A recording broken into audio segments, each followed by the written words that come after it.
2008 সালের বাতিল হওয়া সরকারি চাকরিতে কোটা প্রথার বিরুদ্ধে রিটের প্রেক্ষিতে বাংলাদেশের নিম্ন আদালত সরকারের বিরুদ্ধে কোটা পুনর্বহালের বিষয়টি পুনর্বিবেচনার আদেশ দেয়। এরপরই বিশ্ববিদ্যালয়ের ছাত্রছাত্রীরা কোটা সংস্কারের আন্দোলন শুরু করে। পুরো জুলাই মাস আন্দোলনটি শান্তিপূর্ণ থাকলেও জুলাইয়ের দ্বিতীয় সপ্তাহে প্রধানমন্ত্রী শেখ হাসিনার একটি বক্তব্যকে কেন্দ্র করে আন্দোলনটি ব্যাপকতা পায়। মুক্তিযোদ্ধার সন্তান নাতিপুতিরা কেউ মেধাবী না, যত রাজাকারের বাচ্চারা নাতিপুতি হলো মেধাবী, তাই না? সহিংসতায় নিহত হয় ছাত্রছাত্রী থেকে সাধারণ মানুষ, এমনকি ঘরের ভেতরে থাকা শিশুও। মৃত্যুর এই বিভীষিকায় চমকে ওঠে মানুষ।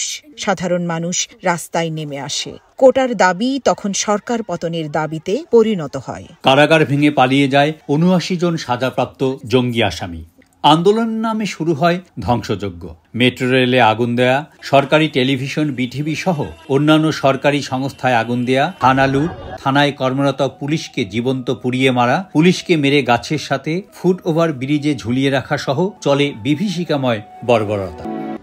5 আগস্ট প্রধানমন্ত্রী শেখ হাসিনা একরকম বাধ্য হয়ে দেশ ত্যাগ করেন। মিছিলকারীরা দলে দলে প্রধানমন্ত্রীর বাসভবন, গণভবনে অবাধে ঢুকে পড়ে। তাদের লুট থেকে রক্ষা পায়নি প্রধানমন্ত্রীর একান্ত ব্যক্তিগত পোশাক ও ব্যবহৃত জিনিসপত্র, গণভবনের পশু পাখি, পুকুরের মাছ, এমনকি বাগানের ফুল লতাপাতাও। বাংলাদেশের সর্বোচ্চ আইন প্রণয়নের পবিত্র স্থান সংসদ ভবনের গ্যালারিতে বসে সিগারেট খাওয়া বা নৃত্য করার মতো দৃশ্য। তিনি দেশ ত্যাগ করলেও সহিংসতা থামেনি। দেশ আরও ভয়াবহতায় ডুবে যায়। খুন, রাহাজানি আর নির্বিচারে হত্যার মহোৎসবের সাথে শুরু হয় মুক্তিযুদ্ধের চেতনার উপরে সরাসরি আক্রমণ। জাতির পিতা বঙ্গবন্ধু শেখ মুজিবুর রহমানের ভাস্কর্যের উপরে নির্লজ্জ হামলা, মুক্তিযুদ্ধের স্থাপনা ভেঙে গুড়িয়ে দেওয়া, পুড়িয়ে ফেলা, তাদের হাত থেকে রেহাই পায়নি 7 বীরশ্রেষ্ঠর ভাস্কর্য, এমনকি মুক্তিযোদ্ধার কবরও। বাংলাদেশের স্বাধীনতার ইতিহাসে সবচেয়ে গুরুত্বপূর্ণ স্থাপনা বঙ্গবন্ধুর বাড়ি, ধানমন্ডি 32 নম্বর, যেখানে আমাদের জাতির পিতা এবং তার পরিবারকে 1975 সালে নৃশংসভাবে খুন করা হয়। Just I'm looking forward to going back home, see what's happening there and how we can organize ourselves to get out of the trouble that we are in. Doctor Mohammad Yunus ঢাকায় আসার প্রাক্কালে ফ্রান্সে একটি সাক্ষাৎকার দেন, যেখানে তিনি বলেন, বাংলাদেশের নৈরাজ্য, শেখ মুজিব এবং তার বাড়ির উপর হামলা, এসব শেখ হাসিনার উপর ক্ষোভের বহিঃপ্রকাশ। 8 August 2024 Nobel laureate doctor Mohammad Yunus ঢাকায় অবতরণ করলেন বীরের বেশে। 8 আগস্ট প্রধান উপদেষ্টা হিসেবে শপথ নিলেন ডক্টর মোহাম্মদ ইউনূস। পালন করিব। সরকার গঠন করলেন তার অনুগত কয়েকজন এনজিও কর্মী, আন্দোলনে নেতৃত্ব দেওয়া 2 জন ছাত্র এবং ঢাকা বিশ্ববিদ্যালয়ের শিক্ষক আসিফ নজরুল। আমার উপরে আস্থা রেখে আমাকে জানিয়েছে, ছাত্ররা আমাকে আহ্বান দিয়েছে, সেটাতে আমি সাড়া দিয়েছি। দেশবাসীর কাছে আমার আবেদন, আপনারা যদি আমার উপরে বিশ্বাস রাখেন, আমার উপরে ভরসা রাখেন, তাহলে নিশ্চিত করেন যে দেশে কোনো জায়গায় কারো উপরে হামলা হবে না। এটা যদি আমি করতে না পারি, এটা আমার কথা যদি না শোনেন আপনারা, তাহলে আমার প্রয়োজন এখানে নাই। অথচ উনি ক্ষমতা গ্রহণের পরদিন থেকেই ধ্বংসযজ্ঞ আর সহিংসতা বেড়েই চলতে থাকলো। এবার আরও জোরে সোরে আক্রমণ করা হলো হিন্দু, আদিবাসী এবং সংখ্যালঘুদের উপর। নারীদেরকে দিন দুপুরে জোরপূর্বক ধর্ষণ সহ নানা অত্যাচার করা যেন একরকম নিয়ম হয়ে দাঁড়ালো। নিজেদের জীবন বাঁচাতে রাস্তায় নেমে আসলো হিন্দু জনগোষ্ঠী সহ সকল সংখ্যালঘু সম্প্রদায়ের মানুষ। গ্রেফতার করা হলো সংখ্যালঘু নেতা চিন্ময় প্রভুকে, এমনকি তার আইনজীবীকে আক্রমণ করে পিটিয়ে মৃত্যুর দ্বার প্রান্তে পৌঁছে দেয়া হয়েছে। অন্য কোনো আইনজীবী যাতে তার হয়ে লড়তে না পারে সে ব্যাপারে হুমকিও দিয়ে রাখা হয়েছে। সারা দেশের আওয়ামী লীগের অসংখ্য নেতাকর্মীর বাড়িঘর জ্বালিয়ে দেওয়া হলো। রেহাই পেল না বিশ্বখ্যাত ক্রিকেটার মাশরাফির বাড়িও। মব জাস্টিসের নামে সব সন্ত্রাস করে পিটিয়ে হত্যা এক ধরনের উৎসবে পরিণত হলো। তাদের হাত থেকে রেহাই পেল না পাগল ও তোফাজ্জল রাজশাহীতে মাসুদ। ধারণা করা হয় 5 আগস্টের পর থেকে এখন পর্যন্ত প্রায় 5,000 মানুষকে হত্যা করা হয়েছে এবং 10,000-এর বেশি আওয়ামী লীগ কর্মী এবং সংখ্যালঘুদের উপর আঘাত হানা হয়েছে। সমস্ত শিক্ষা প্রতিষ্ঠান, কলেজ, বিশ্ববিদ্যালয়, এমনকি মাধ্যমিক বিদ্যালয়ের সংখ্যালঘু ও আওয়ামী লীগ সমর্থিত শিক্ষকদের মবের মাধ্যমে জোর করে পদত্যাগে বাধ্য করতে সরকার প্রত্যক্ষভাবে সহায়তা করেছে। মব জাস্টিসের নামে সন্ত্রাস করে পিটিয়ে হত্যা এক ধরনের উৎসবে পরিণত হল। হলো। ধারণা করা হয় 5 আগস্টের পর থেকে এখন পর্যন্ত প্রায় 5,000 মানুষকে হত্যা করা হয়েছে এবং 10,000-এর বেশি আওয়ামী লীগ কর্মী এবং সংখ্যালঘুদের উপর আঘাত হানা হয়েছে। আদালতের বিচারকদের তাড়িয়ে দিয়ে নিজেদের অনুগত লোকজনদের বসিয়ে বিচারের নামে নির্দোষ মানুষদের দিনের পর দিন কারাগারে পোড়া হচ্ছে। বিনা অপরাধে গ্রেপ্তার করে জেলে নেওয়া হলো ঘাতক দালাল নির্মূল কমিটির নেতা শাহরিয়ার কবিরকে। গ্রেপ্তার হলেন সংস্কৃত কর্মী আসাদুজ্জামান নূর, শমী কায়সার, ডাক্তার দীপুমণি, আনিসুল হক সহ অসংখ্য আওয়ামী লীগ নেতাকর্মী। আদালতে পুলিশ এবং আইন শৃঙ্খলা রক্ষাকারী বাহিনীর সামনেই বর্বরোচিত হামলা করা হলো তাদের উপর।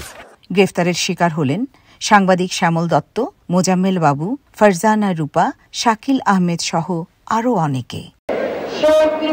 2004 সালে আওয়ামী লীগের জনসভায় গ্রেনেড হামলা মামলা থেকে সকল আসামিদের নিঃশর্ত মুক্তি দেয়া হয়েছে। উল্লেখ্য, এই হামলায় আওয়ামী লীগের অন্তত 23 জন নেতাকর্মীর মৃত্যু হয় এবং শত শত মানুষ আহত হন।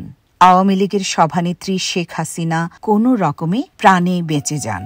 প্রাণ, আরএফএল সহ প্রায় অসংখ্য শিল্প প্রতিষ্ঠান ধ্বংস করা হয়েছে। গাজী টায়ার ফ্যাক্টরিতে আগুন দিলে ফ্যাক্টরির ভেতরেই 70 জন শ্রমিক কর্মচারী পুড়ে কয়লা হয়ে যান। বেকার হয়ে পড়েন লাখ লাখ শ্রমিক।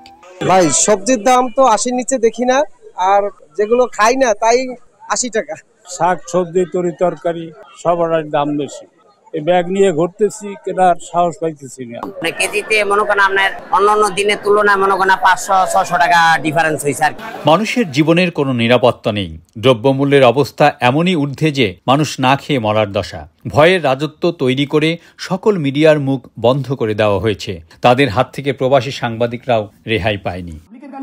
আপনি খেয়াল করে দেখেন, 50টা জায়গা থেকে 50টা মামলা হবে এই আওয়ামী লীগের বানানো একটা ল দিয়ে 50টা জায়গা থেকে। তো এই হ্যারাসমেন্টটা বাংলাদেশে আমার অপারেশন আছে, আমি আমেরিকা রেজিস্টার্ড হতে পারি, বাংলাদেশে আমার অপারেশন আছে, সেখানে আমার রেজিস্টার্ড হতে হবে। তো সেগুলো আমি কেন এই হ্যারাসমেন্টটা নিব?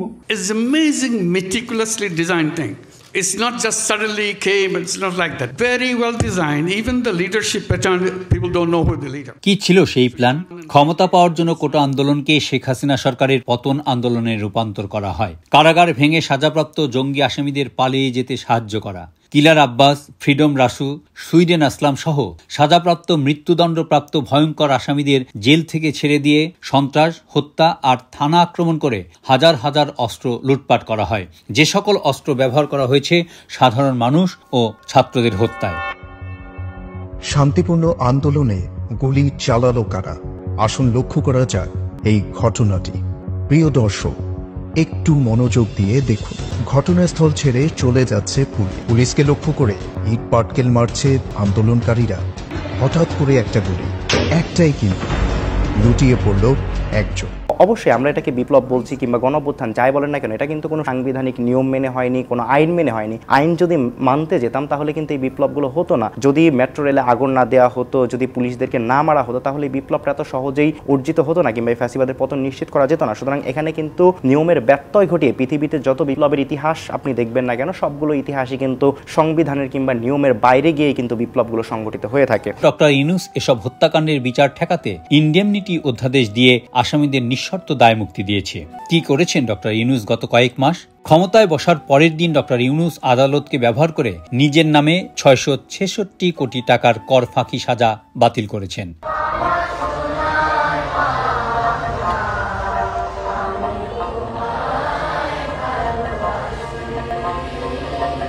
আমাদের মুক্তিযুদ্ধকে চিরতরে মুছে ফেলার সর্বোচ্চ চেষ্টা করে জাতীয় সঙ্গীত, জাতীয় পতাকা এবং আমাদের সংবিধানকে পরিবর্তনের ঘোষণা দিয়েছেন। জাতির পিতা বঙ্গবন্ধুকে সকল জায়গা থেকে সরিয়ে দিয়েছেন। 7 মার্চ সহ মুক্তিযুদ্ধের ইতিহাস বহনকারী সাংবিধানিক 8টি দিবস বাতিল করেছেন। স্বাধীনতার নেতৃত্ব দানকারী ছাত্র সংগঠন ছাত্রলীগকে নিষিদ্ধ করেছেন। আওয়ামী লীগকে এবং জয় বাংলা স্লোগান দেওয়াকে অপরাধের তালিকায় এনে এই স্লোগানধারী সাধারণ মানুষ এবং মুক্তিযোদ্ধাদের পিটিয়ে রক্তাক্ত করেছেন এবং সর্বোপরি ইনডেমনিটি অধ্যাদেশ দিয়ে এইসব অপরাধের বিচার নিষিদ্ধ করেছেন। এই তথাকথিত বিপ্লবী এবং তত্ত্বাবধায়ক সরকারের প্রধান লক্ষ্য আমাদের মুক্তিযুদ্ধের ইতিহাস, আমাদের বাঙালি সত্তাকে মুছে ফেলে একটি সাম্প্রদায়িক রাষ্ট্রে পরিণত করা। যেভাবে হত্যা করা হয়েছে তার তদন্ত করতে হবে। আজ 2024, আমাদের স্বাধীনতা আবারও আক্রান্ত, আমাদের প্রিয় মাতৃভূমি আজ বিপন্ন। আমরা যখন মরতে শিখেছি তখন কেউ আমাদের দবাতে পারবে না, এবং তোমাদের যা কিছু আছে তাই নিয়ে প্রস্তুত থাকো। মনে রাখবা, রক্ত যখন দিয়েছি রক্ত আরো দেব, এই দেশের মানুষকে মুক্ত করে ছাড়বো ইনশাআল্লাহ।